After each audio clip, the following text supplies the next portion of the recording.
precisely, we would say in about another 4 weeks or so, we would actually be celebrating a good way, folks. Okay, that Yasco Aracava went back to Brazil.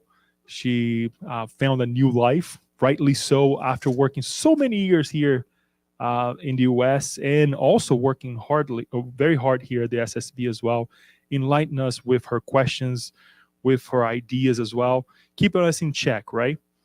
And here she is today talking about forgiveness, the remedy against the intolerance crisis that we have nowadays. I think she's talking about forgiveness because she thinks that we don't forgive her for having left us. And here, not a crisis, right? Nobody's going through a crisis. No. For all jokes aside, folks, it's always a pleasure to have Yasco here back with us. It goes to show a heart that is truly continue to work with us, right, and enlighten us, especially talking about such a very needed topic in our lives, right, as we get closer to the end of the year, and then bringing these idea that forgiveness is a remedy for all of us. So with no further ado, thank you, Yasco, for being here with us. Hello, everybody's listening. How do I know it's okay? Yeah.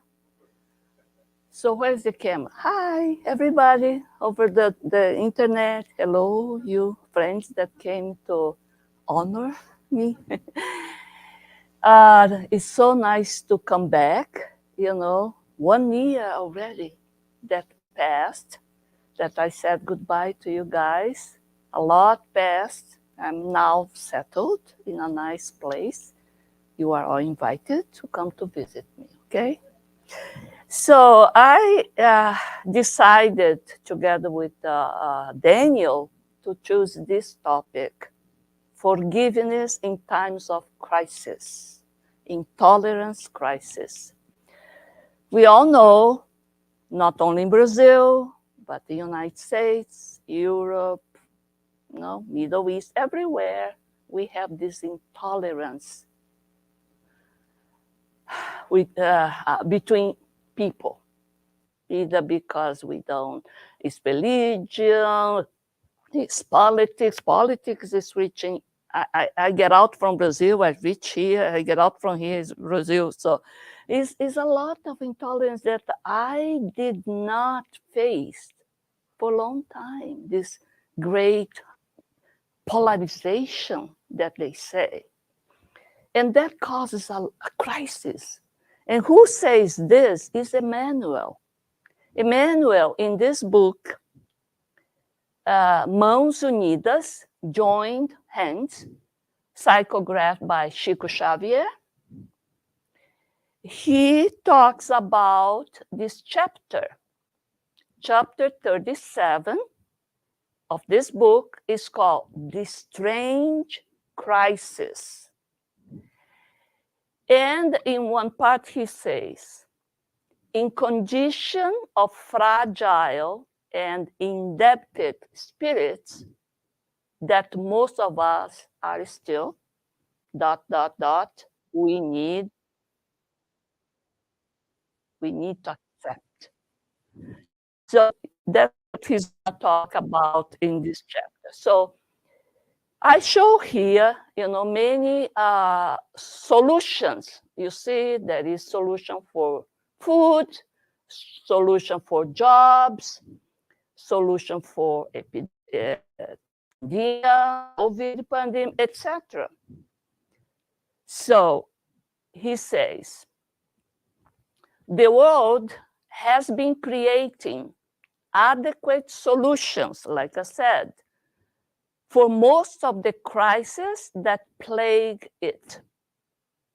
The lack of bread in certain districts or in certain parts of the world is immediately supplied by the overproduction of other strips of the land. It can be within a country, a state, or within the world. If there is a desertic place, there is for sure a place where the land is very good for production. That's how God, how Jesus, all these high spirits that created and put together planet, they saw this. It was not supposed to be uniform. In order for us to develop solidarity, generosity, it has to be this diversity. So, but you know, you look only our little space, and this is mine. That is yours. This is us. This is them. So, it says here, so the lack of bread in certain districts is immediately supplied by the overproductions of other strips of land, if selfish is not there. Inflation is corrected by pruning expenditure. That's what we can do in our life. Unemployment disappears through work improvisation. Someone has the talent, had the mission to be in a field to produce, to create jobs. You know, it was given this talent, opportunities, education, family, finances, all those things, in order to supply others that came for other reasons. Didn't come to create job, came for other mission or other trials. Unemployment disappears with improvisation. The epidemic is stopped by the vaccine, by the antibiotics. All the pharmacology, modern pharmacology is for that, is to make us feel better when our organism goes derailed. So then you see here, I put it, discrimination, difference in category of social, race, sex, etc. Us versus them. Now there is this word, it's called othering, others. When you, it's a new word that I didn't hear before, but people in the social field heard about this. When you start to say too much others, you're discriminating. Segregating yourself as a class, community by any attribute that you can think about. Can be color, can be sex, can be talent, can be what you eat, what you talk, etc. So there is this word that is within the discrimination. If you say much, you're discriminating us versus them. So now Emmanuel says, there is, however, a strange crisis, and one that most afflicts peoples, frankly inaccessible to the intervention of public powers as much as to the resource of science and modern conquest. So the one before, you saw here, all this was created by institution, government or non-profit organization, by the science, etc., pharmaceutical company, etc. But this other crisis that he's talking, no, you cannot develop it in academia, in science, in the industry, in the pharmaceutical company, in the Food and Drug Administration or food supplies, whatever. No, he's gonna say. So frankly, inaccessible to the intervention of public powers as much as the resources of science in modern conquest. So cannot be solved by them. We refer to the crisis of intolerance. Crisis of intolerance. That from the bitterness that suggests discouragement, I start to be bitter, I discourage you for life, to keep trying. You know, you remove the stamina. So suggests discouragement to the violence of hatred, which drives crime, is undermining, so this intolerance crisis is undermining the best moral of the planet with the consequent destruction of many of the most beautiful human undertakings. So whatever we conquered during 100,000 years, 200,000 years when we became sapiens, Homo sapiens, we developed all this civilization, all this capacity to interact with people. Now we're gonna destroy because we are intolerant to each other. Huh? But he says, for the establishment of this problem, of this crisis that assumes tremendous importance in all terrestrial collectivities, in all grouping, we have this problem. The remedy is not formed from any political and financial ingredients, as it is found only in the pharmacy of the soul,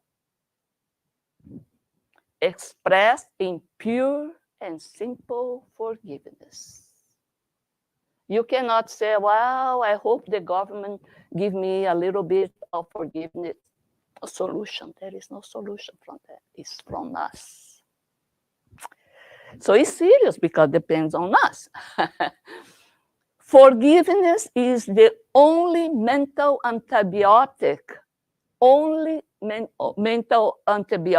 capable of extinguishing the infections of resentment in the organism. So if it's infection, my resentment will contagiate you, will pass to you.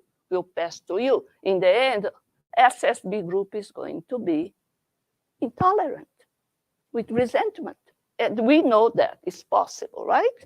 Even though we are very prepared. So, resentment in the organism of the world. Forgiveness between rulers and ruled, wise and the ignorant in the sense that doesn't know. Instructors and apprentice, benevolence between the thought that governs and the arm that works, between leadership and subalternity. So, forgiveness between all these two poles, rulers and ruled, servants versus the employer, etc., etc. So, so he challenges us. He says, consult the forums, authentic human relations hospitals. Emmanuel is very hard. This is a hospital, guys. You are all sick people. The lawsuits for demands, salary issues, divorce and separations based on domestic intransigence or incompatibility of feelings, indemnities, and claims of all kinds, and beyond the courts of justice. So it didn't even reach the court yet, but inside you will observe, inside your house, observe the animosity between parents and children, class struggles, strikes from multiple sources, kinship grievance, those of opinion between youth and maturity. It's a war between parents and kids, right? Racial differences and war conflicts. We all have in our days this. We all have. We are witnessing this everywhere, okay? So you see this, bullying, abuse, all this heartbreaking, something, bad. And the solution is tolerance. Imagine you have to have a day dedicated for tolerance. Do you see how far we are? We need to put a day, international day, then we have a national day too. All these things because we have to be reminded. This is sad, I think, isn't it sad? Yeah. So, you see here, that this is why Jesus, nearly 20 centuries ago, exhorted us to forgive those who offended us 20 times 7, or rather 490 times. That's how Peter got so sad. When Jesus said, I tell you not 7 times, but 70 times, etc. So he said, great, not only do I have to forgive my brother, now I have to do the math. But this is just a number, like Emmanuel says, but it's because if each time you have to forgive 70 times 7, but if you change, the other person change, now is another situation. You have to again forgive 70 times 7 because it's another situation. So it means forever, infinitely you have to forgive, right? So he says, only in this arithmetic operation of the Lord will we solve the crisis of intolerance, always serious at all times. Let us repeat, however, that the preciousness of forgiveness is not acquired in stores, because in essence, forgiveness is the light that radiates starting from us. There is no way for somebody else forgive in our place. It's us. Okay, so now we ask, if Emmanuel says it's only forgiveness to deal with intolerance, what is forgiveness actually, right?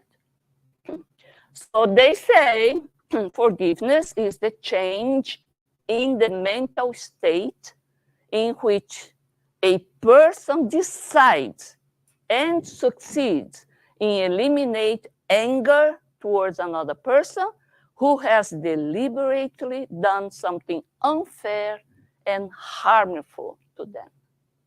So even though the other person didn't have intention, if I felt you did on purpose to hurt me, that will need a forgiveness because it's hurting me.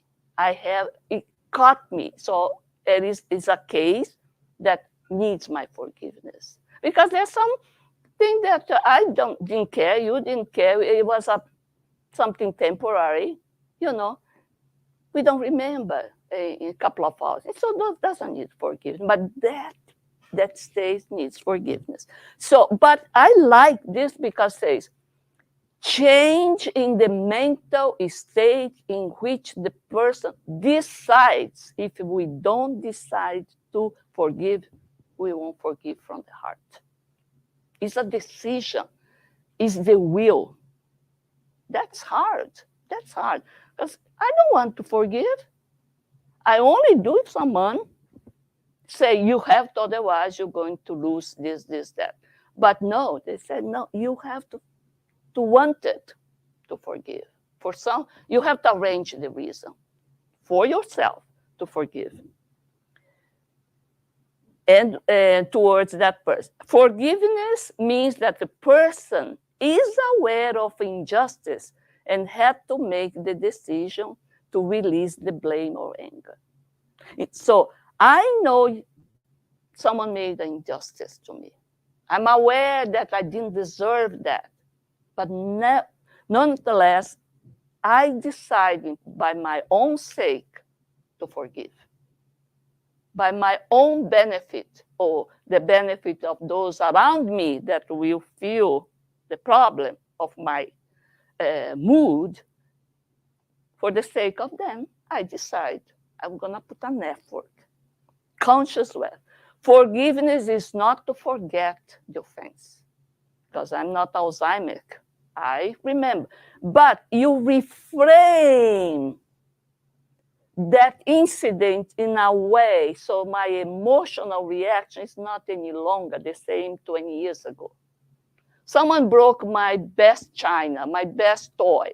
Of course, at that time, I almost wanted to, to kill the person and hold that thing, But 20 years later, I changed. I said, what is the importance of that thing. What matters is my love, my relationship.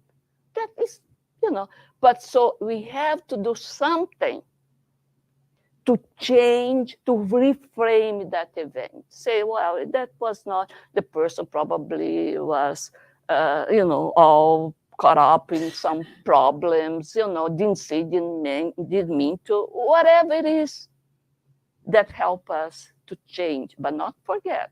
If someone said, they even remember laughing. Remember, Mom, that I broke your best china? You almost, but now you laugh because you change. You don't want to stay hating your kid, When is forgiveness necessary? That's what I say. A little kid that make a mess in your house, ruin all your best, I don't know, whatever. You're not going to be upset. So doesn't need forgiveness, right? But there are other situations here, that the bullying, it really caught me inside. It caught my sore wound, sore point, which is the emotional, psychological problem that I'm bringing from the past sometimes. Yes, I'm suffering, so forgiveness is necessary. Even me, against the other one that offended me, because I cannot stay in this situation. Or broken heart, or this resentment that lasts more than a week, a month, and you start to have some psychological problem. I start to have headache, migraine, all this physical problem too. I start to be depressed. I start to be anxious. I don't want to go to that place anymore. All those restrictions. We have to pay attention. This is going beyond. So needs some intervention. And of course, as I told you, we know that the kid didn't want to deliberately make me, make the injustice to ruin my carpet, but has to have a continued hurt, bitterness, and rancor, difficulty in overcoming, start to be chronic, psychological and physical suffering, organic problem, stomach problem, intestinal problem, heartbeat start to be irregular, respiratory things start to upset. I go to depression, I go to anxiety, and you can have a heart attack. You can have some stroke. If it's not fatal, it leaves some sequela, very hard problems. And spiritual obsession. We always have to consider this. If we are in that mood that we don't get rid of this bad sentiment, we have a lot of friends that either want me to be worse because they are enemies of the past, or they say, well, that's good because she's like this, I'm like this, so we are all in one team. It's like be together in the suffering, or just to be, sometimes they don't want something bad particular to me, but wants to rule the household. If Yasco is in a bad mood, is getting downhill, her family also is gonna go. And I'm not against her, but that somebody, brother or whatever, they do that, right? So be careful of this. Why should we forgive? Well, Emmanuel said, forgiveness is the remedy to eradicate intolerance and preserve civilization on earth. Because it's not only inside the domestic household, but you see how it's going on in the wars that start for nothing, animosity that starts between groups, and suddenly we are fighting, we're enemy, So, to preserve civilization on Earth. This is a young acquaintance. Civilization to live together is 20,000, 100,000 years versus this old million-year instinctive behavior, that animal behavior that we still have. It's not easy to get rid of this old reptile brain and use this neocortex, the new brain that human beings developed, that distinguish human beings from the other animals, right? So, but there is more. To choose to forgive the offenders is not to their sake, but for our own sake. Let's think about, oh, I'm not going to forgive. Why? Imagine he did that to me. I am going to forgive. Well, the guy is not even remember that did something to you. You are the one holding the picture of that person that you don't like here. But the person moved on. It seems ridiculous, isn't it? If you think about why, you know. So for our sake, forgiving takes us out of the victim mode, allowing to regain our power. We want to blame the other one, and we want to not to forgive, thinking that the other one will suffer. No, the other one won't suffer because we didn't give our forgiveness. It's not even there. Doesn't even remember. We are the one holding this and play victim and getting sick. When we forgive, we let resentment and hurt to be replaced by healing. Look how powerful is this healing. Forgiveness breaks the bonds that negatively holds us to another person. Look, if you want to get rid of that quote-unquote enemy, let's become friends, because otherwise, until we do that, we're going to reincarnate with that person. There's I don't know, son, mother, father, etc. Because we have to correct this relationship. There's no other way. So we want not to see any more that person. Yes, go there and try to make up. Otherwise, we're gonna be together. Isn't it? This matter is terrible, but when we forgive, we are no longer chained to entities, including spiritual obsessors that suck our energy, impede our progress, and end our life. It can take us to suicide, guys. Oh, what a ridiculous thing, isn't it, not to forgive? Forgiving helps us move forward on our spiritual journey, because remember, we came for that. Everything around is a test, is a trial. They put difficult people that bully us, people that make our life miserable. In part, is a test. So if we get stuck, no progress, right? Forgiveness encourages compassion. We enable ourselves to relate to others as part of our human experience. It's a human experience, all these struggles with different people that hurt us. We hurt also other people, right? We hurt. How do we forgive? Self-knowledge, moral transformation. I have to know what kind of imperfection, in what degree I'm carrying. How much of pride you have in you? How much of selfishness? How much of intolerance? How much of vanity? How much of greed? How much? Do we know? Only when we are tested. And for sure we have some. We have some. There's no way, otherwise we won't be here, right? We won't be here. So I need self-knowledge for moral transformation. I cannot transform if I don't know myself. Well, no, I'm not proud. I don't have this pride. Are you sure? So that means you need to transform.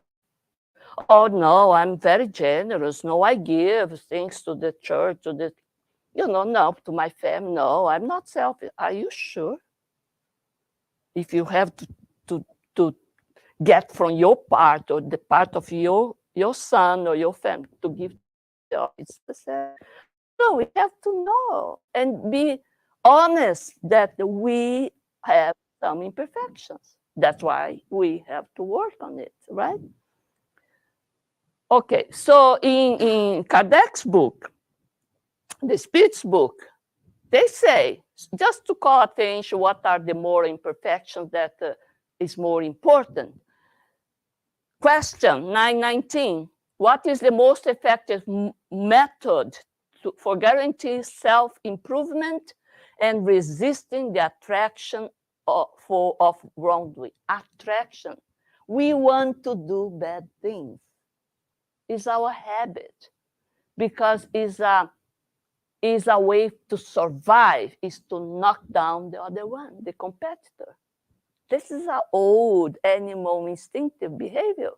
So we have, if we don't use our frontal cortex, yes, we will keep doing the wrong things because it's the nature to knock down the opponent. That was a way to survive. But we don't need to knock down anymore. We can share. That's what they say, but we forget. You want more and more and more. So he says, a philosopher to know each other, to resist this attraction of wrongdoing. The philosopher of antiquity once said, know thyself. You have to know yourself. Be honest. 785, what is the greatest obstacle to progress? He says, moral progress, pride and selfishness. We're going to see this. If I have pride, I cannot forgive because I think I'm the best. I don't do anything wrong. Whatever I do, I'm entitled to. So why change? Why forgive? You are the one that did wrong thing to me.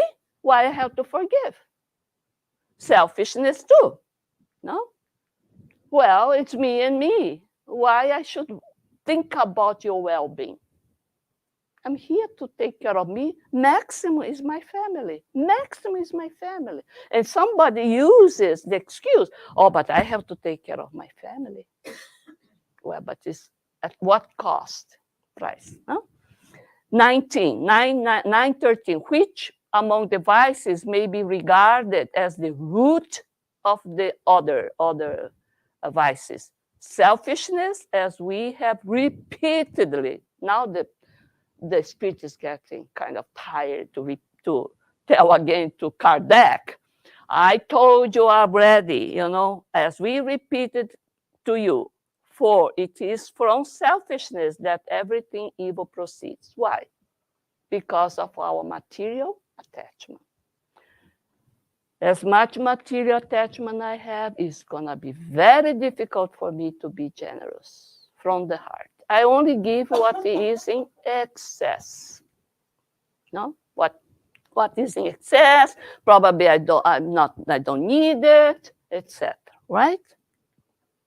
So forgiveness process. I put it here. Some of these vices, moral imperfections among us still. Pride, selfishness, greed, arrogance, vanity, intolerance. We have to change this, the effect of these imperfections in our life for some virtues. Exactly the opposite virtues. I need humility.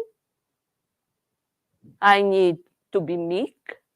I need to be soft, inclusive.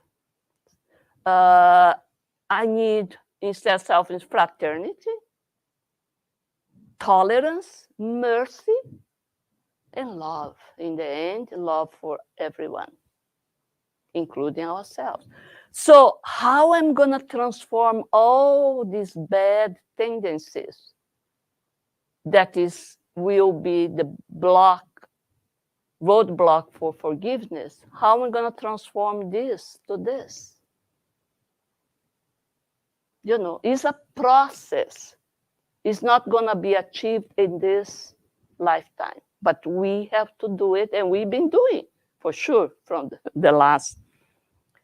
So I got these teachings from the Beatitudes, the Sermon of the Mountain, in Matthew 5, that the teachings for this transformation is there, at least in the 5 or 6 first Beatitude. Let's see. Look at that. In the first Beatitude, that he goes to the mount, the first time he's going to deliver his message. Nobody was expecting that. There was all classes there. The Pharisees, the Romans, everybody, and those that are crippled, women, old people, young people, etc. All mixed. They did not expect what Jesus was supposed to say. It was the first speech. And he comes, blessed are the poor in spirit, for theirs is the kingdom of heaven. So they look at the other and said, what he's talking about? Blessed are the poor in spirit? Because in the Judaism, in the Moses, who were following the Moses doctrine, you good if you having good health, good life, good finances, good, is because you deserve. It's a question of justice. But if you're sick, if you're poor, if you're handicapped, you also deserve. You probably did something. So and what matter is what I conquer in this life. They didn't say clearly about other life, immortal life. That was more in the Kabbalah, but not in the Torah. That was the doctrine given to the other people, to the common people. And he comes, blessed are the poor in spirit, for theirs is the kingdom of heaven. Well, they thought the powerful ones, the Pharisees, the priests, the Romans, the high class, they thought the kingdom of heaven was theirs. How could it be for the poor? But here Jesus say, what is poor in spirit? And not to be proud. The person that is willing to accept, to amend, to change, is willing to change, to make the self-transformation, because the pride won't allow this. I'm here, I'm continuing to be here, I will die like this. Gabriela syndrome, right? So that is to be poor, is to be humble, to be willing to accept the teachings, to be willing to accept other people, to be more flexible, to adjust. Not the opposite of pride, or proud. Then, so that's the first point in order for me to initiate the process of transformation. Oops. Second, blessed are those who mourn, for they will be comforted. What that means?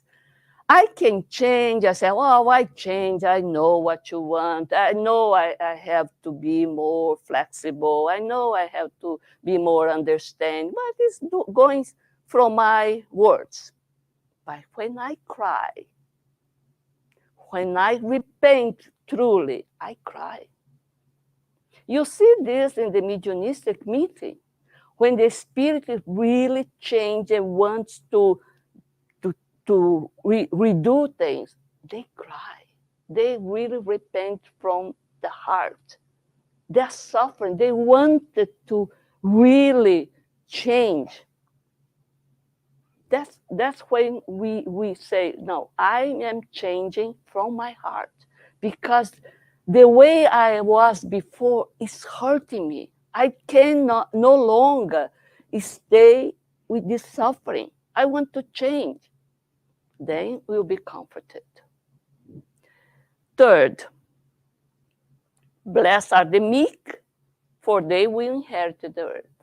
There is no way for me to forgive if I'm not soft. If I go still with my harsh rationale, scientific rationale, all my arguments, but in a harsh way, doesn't matter. The person won't accept my forgiveness. It won't, because they say, well, look, she came to ask for forgiveness, but she's attacking me. I go like Chico went. He went there to ask for forgiveness because he was suffering. The guy said, either you are, a real humble person, or you are kind of dumb. He said, I think I am a dumb. And came back. Because Emmanuel said, if he doesn't forgive you, who cares? You went there. So you have to go nicely from the heart, not any hypocrisy. So you have to be meek, you have to be tender from the heart in order to ask for forgiveness and also to forgive other person. Blessed are those who hunger and thirst for righteousness, for they will be filled. Why is that? I have to be in such a state that I realize I made a mistake. I have to ask for forgiveness, or I have to forgive the person, doesn't matter, because I commit an injustice. And that injustice that I committed is hurting me. It's ruining my life. So I am thirsty, hunger to make up, to make the justice, because I feel I made a mistake. And that was an injustice towards someone. So I have to feel hunger and thirst in order to go and really, that's what did Saul of Tarsus. He repented so much for being the one that asked, the trial that killed Stephen, that he had to endure all, he didn't mind to endure all the suffering, stoning, all the hurts that he got, persecution, because he was thirsty to make up for the injustice that went with him until the end. That mistake or that error, that crime that he committed against the Christians. Okay. Blessed are the merciful, for they will be shown mercy. So I have to be merciful if the other person committed a problem with me, act that hurt me. I have to be merciful that the person probably didn't mean to, the person was in a bad situation. Because if I'm not, I may say, okay, I'll forgive you, but I don't want to see you again. I will say this. So for what? So needs to be merciful, to include from the heart. So here I brought some examples of great people that had all the chance, all the reasons not to forgive. Start with Jesus. Of course, he was a pure spirit. Like you say, pure spirit doesn't need to forgive because they never got offended. But for us, it's difficult, right? What he passed. In the last minute, everybody that he taught love, to be merciful, ran away. He was alone. So and then in the end, he said, Father, forgive them. They don't know what they are doing. That's what we say to our kid if our kid is no, the do something wrong, we try to explain. The mother goes there to explain to the other brother, "Oh, he didn't mean to. It's just that he didn't know better." So we are kind of this kid in a hospital that we need to someone to say, "She didn't mean to. She didn't know better." No? And of course, Mahatma Gandhi, "The weak can never forgive. Forgiveness is the attribute of the strong." It needs effort. It needs determination, decision. Leave our ego out. This is not easy. You have to be very strong in order to not to let your ego come. And of course, Mandela, that stayed in jail how many years? And he said, "If I get out from here and carry this bitterness, I'm still in jail." Right? And he says, "Forgiveness liberates the soul. It removes fear. Thus is why it is such a powerful weapon." We always commit some problems, some mistakes, some hurt, because we are in fear. Before someone hurt us, "I hurt you." We do that. It's in this defense mechanism. Forgiveness, Martin Luther King Jr., forgiveness is not an occasional act.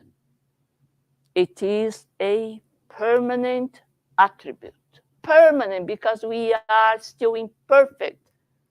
We always swing between good and bad, wellness and bad, all those things. Depends on the situation. We are always tested. So, but we have always to be aware that it's a process, that we have to forgive each of the little acts. So guys, thank you very much for your attention. Thank you, Yasco. And, thank you for bringing this topic back to life. As we have said, it's always important to we live and as you brought on the last slide, right? It has to be an attitude, a constant attitude, right? And it's we're humans, and when we come to the Spiritus Center, we talk about the gospel, we talk about the teachings of Spiritism, and if we don't revisit certain areas, it kind of stay on the side. Yeah, we kind of tend to put into practice, but when we have reminders like this, guess what? It becomes more evident, right? And that saying that says out of sight, out of mind, right? Sometimes it happens with these attributes as well of life. So it's good that we have reminders like this. We go back and we study. We also bring rescue information from books like this that I did not know. Did not know, and for those of you who would like a copy of it, I can send you one as well. It is in Portuguese only. That is correct. And again, much work for all of us here in US to also put our hands together and, as it says, mãos unidas, right? Join hands and translating to English. Why not?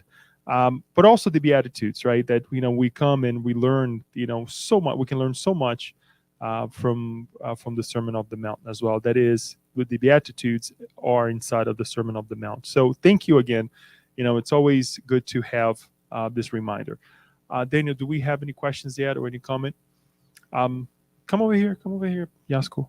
I would like to ask a question, and I'll open up for. Oh, actually, let me open up here. Does anyone have a question that you would like to ask or comment as well?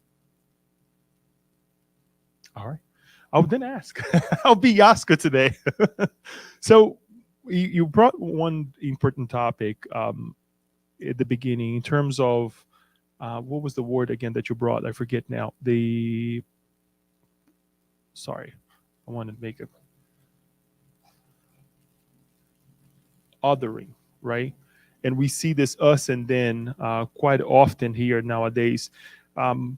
we, I'm not putting down the idea of social groups, right? This group, that group, because I think that it is important for all of us to belong to something. I think we find our identity sometimes in when we belong to something. To an extent, this is extremely important to all of us.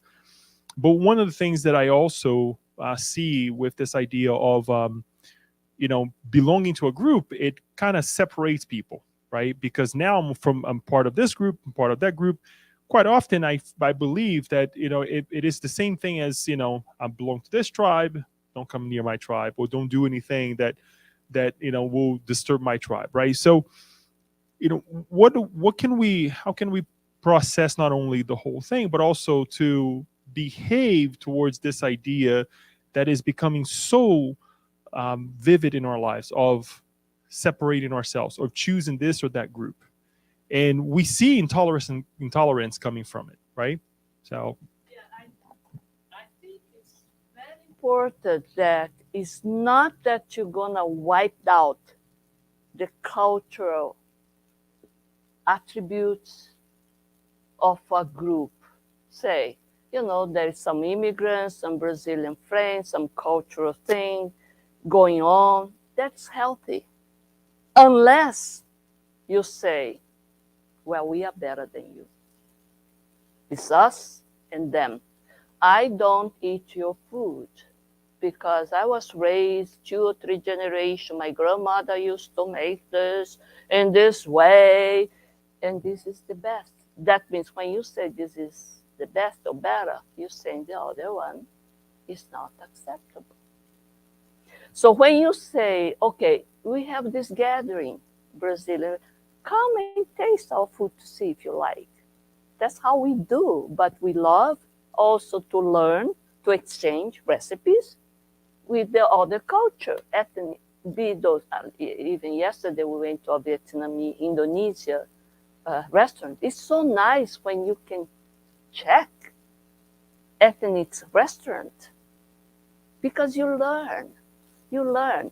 So the ordering start to be a ordering when you really put a rule of us versus them. When we say either us or them, because us we are better, us we know better, and them, then. Now becomes a discrimination and a separation, and you are not accepting, you are not inclusive. Now you have to have a membership in order to belong to that group. And what kind of thing I have to put it in that form? Oh yeah, you are what, Brazilian, or you are whatever, from some place in Africa, or So when you start to put attributes that will put some people out of that group, that becomes othering. You're not being inclusive, and we are supposed to be inclusive, especially the spiritists who follows the spiritists, because in the other incarnation we were one of them. We are here to learn different culture, to be different color, to be of different sex. We are here for that. So we are the one that we cannot choose because we know it's temporary. It doesn't make sense, right? If we think we are this Yasco was made up of many ethnicity in the past. And if you go way before race, even race. But we all came mixed with all this animal kingdom, plant kingdom, all this. So this ordering came more now as when it's a group tries to feel is superior than the other and doesn't allow the entrance, the mix of the others, because it's us and them.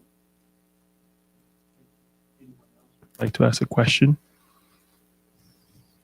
Daniel.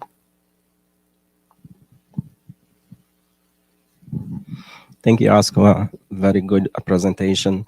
In the topic of forgiveness, what to do when the other side is not open for, accept the difference? Because the big problem of our society nowadays in the polarization Yeah. is that people Don't are talk not about willing to see the other side and try to push your side. And this goes to anything. It's not on political view, but sexual orientation, racial things, because that is the issue, right? That spoil relationships. So how what is the key from to minimize? You know, I can understand that my grandparents, even my parents, is coming from different generation. Even for me here, certain things happen so quickly that it's very difficult to cut up. The university is having great problems to cut up with the rules, guidelines. We have to do courses to not discriminate, because the discrimination before was sex, or was, no, it was not even sex, it was racial, cultural, color, was just that, or men and women. This is old discrimination.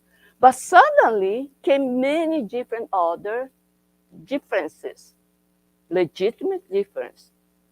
We were caught up with the vocabulary was wrong. You see, many advertisements had to put out because it's not anymore acceptable. So I understand that my parents, my grandparents, had difficulty to deal with this and to amend for this new situation. If they are only in the household, my parents, my grandparents, okay, it's a problem with us in the household. But imagine if this old person, old, 70 years, is in the public place, in the university, dealing with young people, young group of women, because more and more we have women entering in the university, medical school, pharmacy school. Those are the ones that I know. Wow, the professor didn't have time for training, because for 30 years he was using the same example. A woman arrived in the ER, whatever. It was just an example. It's not acceptable anymore. If it doesn't need to reveal the sex, you have to put one patient, one person. You cannot qualify anymore. But for us, that for 30 years or more it was free, suddenly to change, we need also certain forgiveness, understanding that are, because the new generation, they are already raised with this awareness. Your kids, Daniel's kids will be easier, but not for us. And we are more and more in the workplace longer, working longer, beyond 70, 80 years old sometimes. So I think it's one thing. The other thing is to know what is going on. I think knowledge is powerful. Well, I cannot rebel. Well, I don't believe on that. Doesn't matter. It's happening. So if I did something, a word like the professor said, some sentence, some example that some women or some ladies got offended, transgenic got offended, we have to, right away as possible, ask for forgiveness. It's my ignorance. I'm sorry, it's my ignorance. Admit. I was raised in a time, so it's difficult, but I understand your pain, because it's painful. So I understand, I ask for forgiveness. If the person, if it's from the heart, sometimes they will understand you being very truthful. but it's just to get out from the problem. Yes, they're going to say, well, next time you're going to sleep again. So I think it needs a lot of tolerance in this time of transition, because it's a fast transition, very fast transition everywhere. So we need some tolerance. Say, look, the person probably didn't have the intention to hurt me. Or I will go to forgive, like Chico said. He was suffering. Emmanuel, the way he is, what's going on with you? That is like this, shrinking. Oh, because that person that was my friend, suddenly he's not coming anymore. And I don't know if I said something wrong. He got offended. But I didn't mean, I don't remember clearly. He said, well, go there. What's your problem? It's Emmanuel, right? Saying, go there.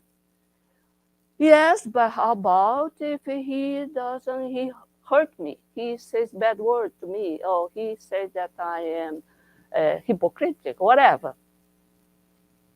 If you are going there truthfully, that's what matters. If the other one is not prepared, one day will. It's not prepared to give you the forgiveness, it's up to the other person. So it's in our household too. We want to impose, we give a big sermon, big talk, big speech. Guys, they are tired sometimes to listen to us because they are not prepared. We also were like that in the past. Suddenly, when we get it, we want the whole world to get it. Isn't it what we do? Oh, I got it. Oh, now I want all of you to get it. And I stay there, Well, each one of us, there's no way to do the progress, the develop moral transformation for the other. That we're very happy if we do our own, which is not easy. Because they present in another circumstance, we fail. So let's make it's like a test. They change the position of this alternative. You don't get it. They change the position of the sentence. You don't get it. You make again. It's a test. God is very resourceful. They put a lot of different scenarios that you have to choose. Yeah. I don't think anyone had any other question or comment. On that note, I'll continue to be Yasco today and ask questions. It's very, well, I shouldn't say easy, but it's a start, right? When we acknowledge that there is a problem, that something was done. But it's very difficult to get to forgiveness when either sides don't recognize that there is a problem. And this is a question, or perhaps a comment. I would ask you to comment on this, on what to do and what are maybe tools or what you learn from this that you can bring. And I know there was a lot of material already here, but to finalize, when there is not an acknowledgement that there is a problem, something, an act or a situation has started, right? And this applies to both sides, either for the person who committed the wrongdoing, the wrongdoer, right, quote unquote, as well as to the other side who looks at it as a infinite issue that, look, this is going to be for the rest of our lives, right? So acknowledgement of a problem, acknowledgement of a situation, if it's not there, how do we move on, on both sides, either the person who is the perpetrator, once more, quote unquote, or the person who needs to forgive? You cannot do anything if the other part doesn't want to. It's a waste of time. But you have to say, it's my policy, okay?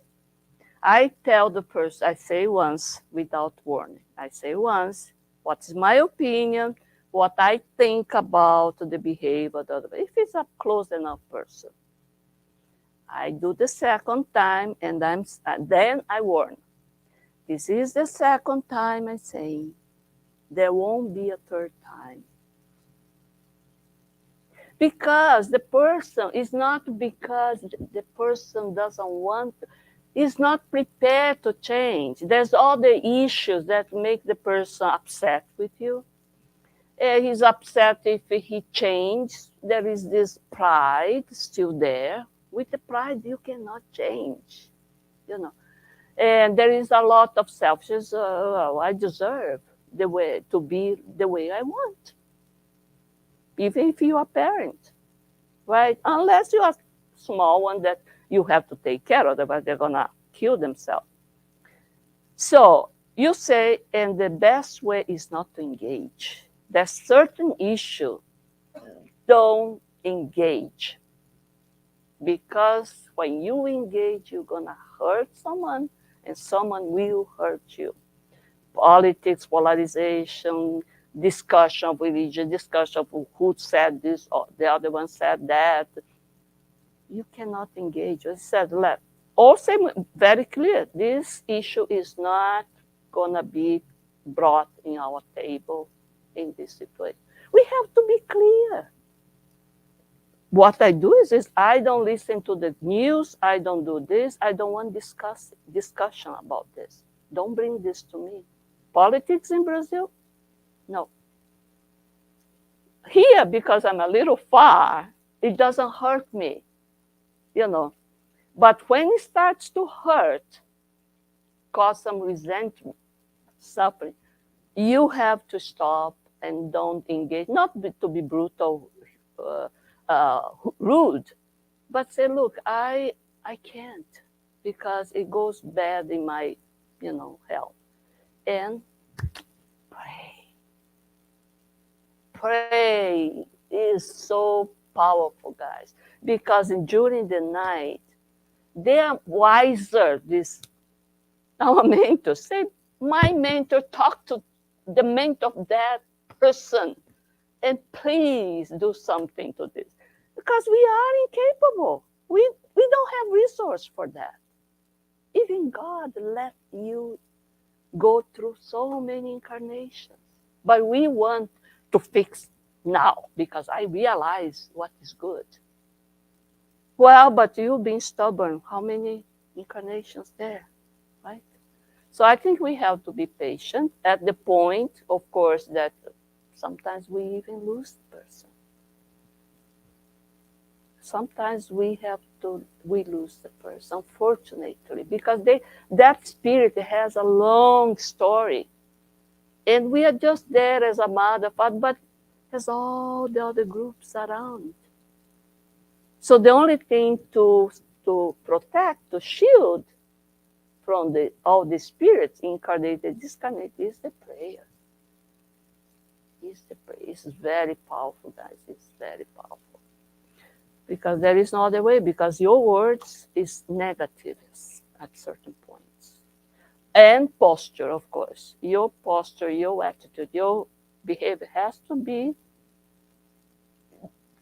going according to your words. Because they throw things on us and you. Yeah, you see. So I think we have to understand each of the spirits is not our son in that moment. He's an old spirit that needs time to realize.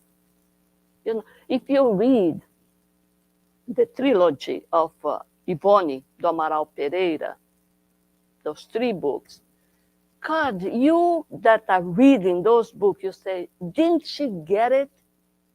All the wrongdoings, all the bad habits, all the things. And she learned in the spiritual world when they were trying to set up the new reincarnation. And again, she makes a mistake. And this is a very severe mistake, a crime. She takes the person to commit suicide. And she manipulates 3 books.